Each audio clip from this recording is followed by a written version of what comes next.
Bueno, en la clase de hoy vamos a ver farmacología de la tiroides y de las drogas antitiroides. Primero vamos a repasar un poquito de histología. Esto ustedes ya lo saben. La glándula tiroides se dispone con un arreglo de células en su parte exterior, que son las células foliculares, y en el medio hay un coloide. Las células foliculares son las que van a sintetizar la hormona tiroide propiamente dicha, que es la triodotironina o T3, y además la T4. Las células parafoliculares sintetizan calcitonina, pero vamos a centrarnos en las foliculares, que son las que sintetizan las hormonas tiroides. Acá vemos el arreglo de células y el coloide en el centro. El eje, a partir del hipotálamo, segrega la hormona liberadora de tirotrofina. Cuando llega a la hipófisis anterior, esta es estimulada y libera la tirotrofina. La tirotrofina, cuando llega a la tiroides, va a desencadenar procesos mediante la adeninatociclasa que implican la síntesis y liberación de las hormonas y también aumenta el trofismo y la vascularización de la glándula.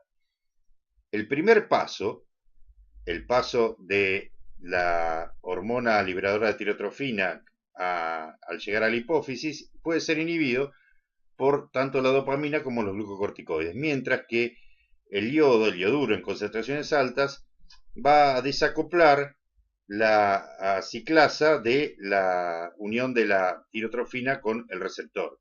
Es decir, no se va a producir la síntesis y liberación de hormonas, ni el trofismo, ni la vascularización de la glándula. Los pasos que se siguen para la síntesis de hormonas tiroides básicamente son 6. Primero es la captación de yoduro. Esto se hace contragradiente debido a que el yoduro dentro de la tiroides es mucho mayor que lo que hay a nivel plasmático, es decir, con gasto de energía. Luego, la oxidación del yoduro, el yoduro está con -1, con estado de oxidación -1, se va a transformar en yodo orgánico, que tiene estado de oxidación 0. Posteriormente, el yodo orgánico se va a unir a residuos de tirosina en la proteína tiroglobulina y va a formar lo que se llaman los residuos de monoyodotirosina o diyodotirosina, dependiendo de si se une uno o dos yoduros o dos yodos al residuo de tirosina. Posteriormente se produce un acoplamiento entre dos de estos residuos que van a formar las tironinas, de las cuales la T3 y la T4 son parte. Todavía estas tironinas están unidas a la molécula de tiroglobulina. Posteriormente se produce un proceso de pinocitosis, se produce la proteólisis dentro de unas vesículas de la tiroglobulina, la proteólisis enzimática, y se liberan las hormonas. Además, en todos los tejidos hay conversión periférica de la T4 en T3, como vamos a ver más adelante. Esto quiere decir que la T3, que es la hormona biológicamente activa, puede venir directamente de la síntesis a partir de la proteólisis de la tiroglobulina o venir desde su conversión a partir de la T4. Y esto va a tener importancia, como vamos a ver más adelante. Acá hay un esquema donde más o menos se esquematiza, digamos, todo este proceso. Al principio se observa la entrada contragradiente del yoduro en la célula folicular. Esto es en la membrana basal. El yoduro difunde hacia la luz del coloide, donde está el coloide, y el yoduro es transformado por una peroxidasa que actúa junto con peróxido de hidrógeno como grupo prostético, se transforma en yodo orgánico. El yodo orgánico es el que se va a unir a los residuos de tirosina de la tiroglobulina que se encuentra en el coloide. La misma peroxidasa facilita el acoplamiento, es decir, que dos residuos de, por ejemplo, monoyodotirosina o diyodotirosina se unen para formar las tironinas. Esto también requiere la presencia de peróxido de hidrógeno. Así se sintetiza la tiroglobulina en el coloide. Por un proceso de pinocitosis a nivel de la membrana apical, la tiroglobulina va a ser encerrada dentro de unas vesículas que básicamente son proteolíticas, van a liberar, van a proteolizar, a alisar la proteína, y esta va a liberar los residuos de monoiodotirosina, diodotirosina, que pueden volver a ser recuperados porque el ioduro se puede liberar y el ioduro vuelve al ciclo, y también las tironinas T4 y T3 que van a ser excretadas. Cada uno de estos pasos, como vamos a ver, puede ser inhibido específicamente por distintas drogas. Acá hay otro ejemplo donde vemos cuáles son las drogas que inhiben cada uno de estos pasos.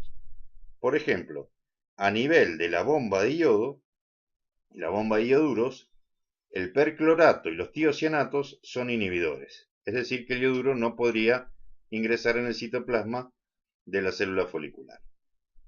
Por otra parte, a nivel de la peroxidasa, tenemos las tiureas, que las vamos a ver más adelante, el propiltiuracilo, el metilmercaptoimidazol, como inhibidores de estos pasos.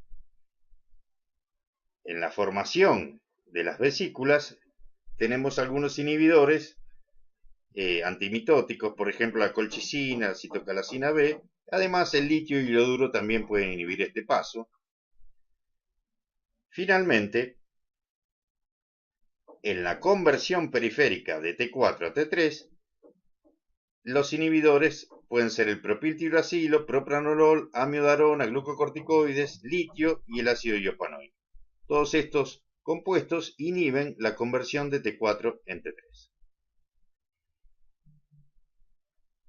Acá tenemos un esquema donde vemos cómo sería la molécula de monoiodotirosina y la de diiodotirosina. La única diferencia, como ven, es que una tiene un yodo en el residuo y la otra tiene dos. Y cómo se produce el acoplamiento para formar en este caso la T4. También se podría formar la T3. Si se unen dos diiodotirosinas se forma la T4. Si se une una mono con una diiodotirosina se forma la T3. Donde se observa que hay dos de estos residuos unidos, y esa es la característica de las tironinas, lo que las difieren, digamos, de las tirosinas, de las monoiodotirosina y la de diiodotirosina. Este es otro ejemplo donde vemos el mismo proceso en otra figura. Vemos que hay transporte activo de ioduro, vemos que el ioduro es organificado ya dentro del coloide, pasa a yodo orgánico, el yodo orgánico se une a los residuos tirosina de la tiroglobulina, y posteriormente la tiroglobulina es ingresada por pinocitosis, es clivada a sus aminoácidos y se libera la T4, T3 y eventualmente también la monoiodotirosina, la diiodotirosina, cuyos ioduros vuelven a repetir el ciclo. La producción diaria de T4 es de 70 a 90 microgramos y la de T3 de 15 a 30 microgramos típicamente. También, por supuesto, pueden existir otros metabolitos. También vamos a ver que hay otros compuestos inactivos como la T3 reversa, la T2. Después vamos a hablar un poquito de esto. La ingesta diaria de ioduros no debería ser menor a 50 microgramos diarios, pero tampoco debe ser muy excesiva, como vamos a ver más adelante.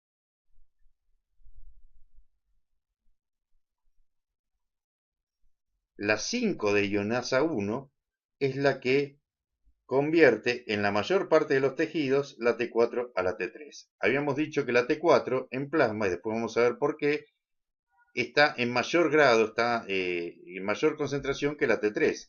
Los tejidos lo que hacen es obtener T3 a partir de la conversión de T4. Recordemos que la T3 es la hormona metabólicamente activa. La desiodinasa tipo 1, que es la que está en estos tejidos, puede ser inhibida, como habíamos dicho, por algunas drogas como el propiltiuracilo, pero también como el propranolol, la amiodarona, los corticoides, el ácido iopanoico y el litio. En el cerebro y en la hipófisis existe la 5-deionasa 2 que a diferencia de la 1, no puede ser inhibida, por ejemplo, por propiltiuracilo, y la deionasa 3 es la que transforma la T4 en un compuesto inactivo que es T3 reversa. Está a nivel de la placenta, la piel y el cerebro. Hay que tener en cuenta que en todos los casos, cuando uno pasa de T4 a T3 reversa o de T4 a T3, se libera un ioduro. Este ioduro puede ser recaptado vía plasma y utilizado nuevamente por la glándula tiroidea para generar más hormonas tiroides. Las T4 y la T3 tienen una proteínas plasmáticas. En el plasma, la proporción de yoduro orgánico es de 95% y la de orgánico 5%. Las T4 y T3, las hormonas tiroideas, viajan por lo general unidas en plasma a la globulina fijadora de tiroxina, una T4 con mayor afinidad y con menor afinidad T3. Esto trae consecuencias, por ejemplo, que la T4 tiene una vida media bastante mayor que la T3. La transtirretina une también la T4 y la albúmina puede unir también a ambas T3 y T4, pero siempre la que tiene más afinidad por las proteínas plasmáticas es la T4 y no la T3. Recordemos que la hormona libre es la que tiene actividad biológica. Cuando existe alguna alteración en las concentraciones de la TBG, o sea, la globulina ligadora de tiroxina, pueden existir alteraciones también en la cantidad total de hormona tiroidea, pero la concentración de hormona libre se mantendrá intacta y la TSH funcionará normalmente, es decir, el eje no tendrá mayores alteraciones. Causa de aumento de la TBG puede ser hiperestrogenismo, embarazo, anticonceptivos, tamoxifeno, aumento de la síntesis hepática o disminución del clearance, hepatitis crónica activa, cirrosis biliar, porfiria o también causas hereditarias. Entre las causas de disminución de la TBG puede haber hiperandrogenismo, disminución de la síntesis hepática, síndrome nefrótico de acromegalia, corticoides en casos de dosis altas y también causas hereditarias. ¿Cómo funcionan las hormonas tiroides? Habíamos dicho que la hormona tiroidea por excelencia es la T3, es decir, la triiodotironina. Básicamente, las hormonas tiroideas se unen a receptores nucleares. Estos receptores, por ejemplo, el receptor de hormona tiroidea, están por lo general unidos como heterodímeros con otro receptor, como por ejemplo el receptor retinoide, unidos a una parte del ADN que se llama elemento respondedor a hormonas, o HRE. Normalmente se encuentran unidos a un correpresor. Cuando llega la hormona, que es el ligando, este correpresor se desplaza, cambia la conformación de este complejo, el correpresor sale y puede permitir el ingreso de coactivadores y fundamentalmente de la polimerasa que empieza a transcribir los genes que están justo detrás del elemento respondedor a hormonas. Recordemos entonces que los receptores para hormonas tiroides son receptores nucleares que están unidos al ADN. ¿Cuáles son las acciones típicas que se producen cuando se genera la unión de la hormona tiroidea con el receptor nuclear? Estas acciones por lo general van a llevar tiempo porque son acciones genómicas, es decir, necesitan de la síntesis de proteínas. En el desarrollo fetal participan en el desarrollo del sistema nervioso central y en la maduración del esqueleto. Además, tienen acción calorigénica, puesto que aumentan el consumo de oxígeno y por lo tanto aumenta también la producción de calor. Además, a nivel cardiovascular, mejora la contractibilidad cardíaca. A nivel del sistema nervioso central, aumenta la mielinización. Por otra parte, como acciones endocrinas, generan caracteres sexuales secundarios, esto especialmente durante la pubertad. El aparato gastrointestinal aumenta la motilidad intestinal y, como acciones metabólicas, a bajas dosis, que son las dosis fisiológicas, básicamente favorecen el anabolismo. Sin embargo, en altas dosis, como podría ser, por ejemplo, en el hipertiroidismo, aumentan el catabolismo, aumentan Los hidratos de carbono tienen un efecto hiperglucemiante y favorecen la lipólisis y el catabolismo del colesterol. A nivel del aparato respiratorio, mantienen el funcionamiento normal del centro respiratorio. Tiene una acción simpático-mimética, puesto que producen upregulation heteróloga del receptor beta 1, es decir, que las respuestas simpáticas por lo general están exacerbadas. A nivel neuromuscular, favorecen la velocidad de conducción, aumentan la velocidad de conducción y la relajación. Y a nivel esquelético, aumentan el recambio, la reabsorción y la formación ósea, y aumenta el crecimiento lineal y erupción dentaria en niños. Recordemos el upregulation heterólogo de los receptores beta 1, porque en la guía de trabajos prácticos, en algunos problemas, esto va a ser muy importante que lo tengan en cuenta. Las acciones farmacológicas de las hormonas tiroideas ya las hemos nombrado. Este es otro ejemplo, este es un ejemplo que está en la guía, donde vemos, por ejemplo, que hay un descenso de la colesterolemia porque aumenta la producción de ácidos biliares a partir del colesterol, que favorecen la hiperglucemia, aceleran la absorción de la glucosa a nivel intestinal, por lo tanto también van a favorecer la hiperglucemia. Estas cosas ya las hemos visto en la diapositiva anterior, así que no las vamos a repetir. Hay que tener en cuenta que las hormonas tiroideas son fundamentales para la maduración en general, en particular la maduración del sistema nervioso central. Ahora vamos a hablar un poquito del hipotiroidismo. Es la disminución de los niveles plasmáticos de las hormonas tiroides.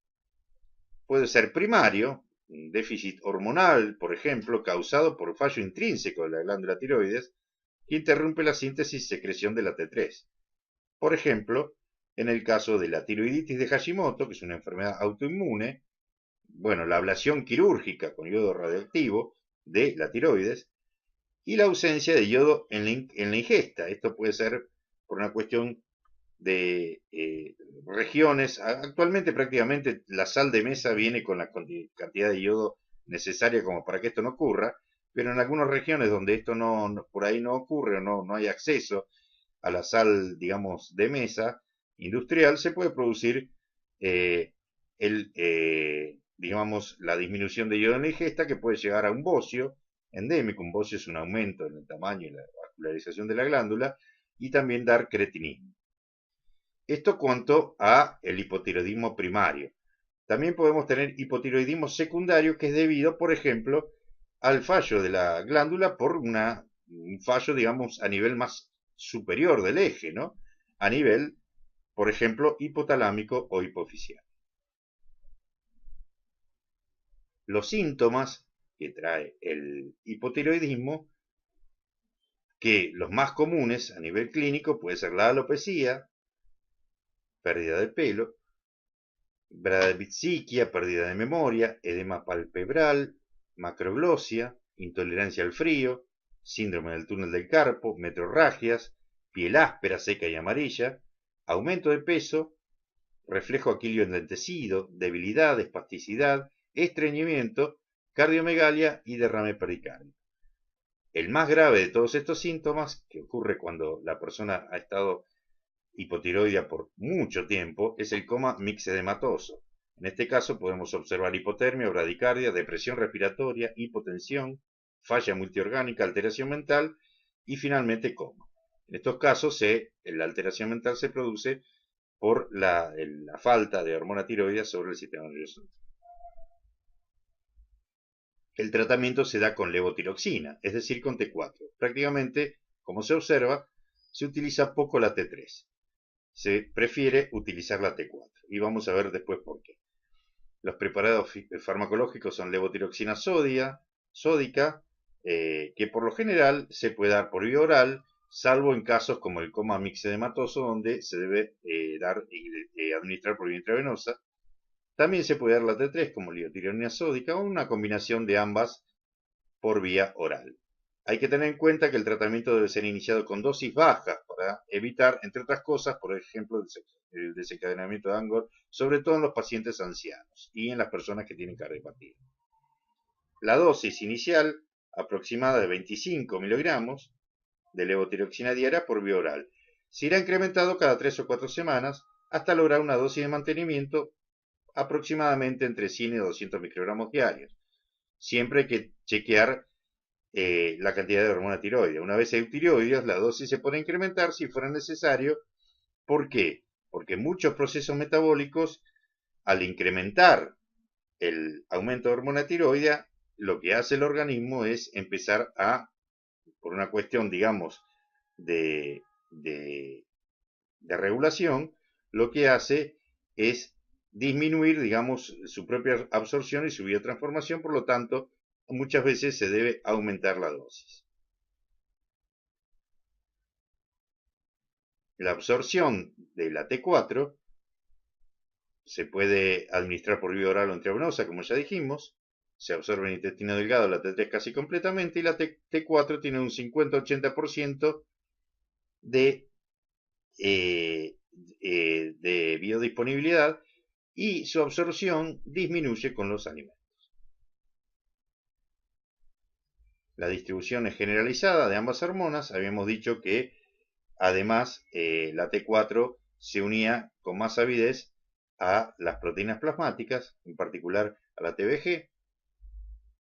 El metabolismo puede ser para conversión de T4 a T3, en el caso de la T4, va a T3 por medio de las desidrogenasas 1 y 2 o a T3 reversa por la desidrogenasa 3. Además, T3 y T4 se conjugan en hígado con ácido glucurónico y sulfúrico y se secretan por bilis, pudiendo realizar circulación enteropática. La eliminación, aproximadamente el 20-40% se elimina por heces, por lo que habíamos dicho de que se excretan por bilis. La vida media de la T4 es aproximadamente de 7 días y la T3 de un día. Estos valores pueden variar, pero lo importante es que la T4 siempre tiene una mayor vida media, permanece más tiempo en plasma que la T3, entre otras cosas porque, como dijimos, tiende a unirse con más avidez a las proteínas plasmáticas.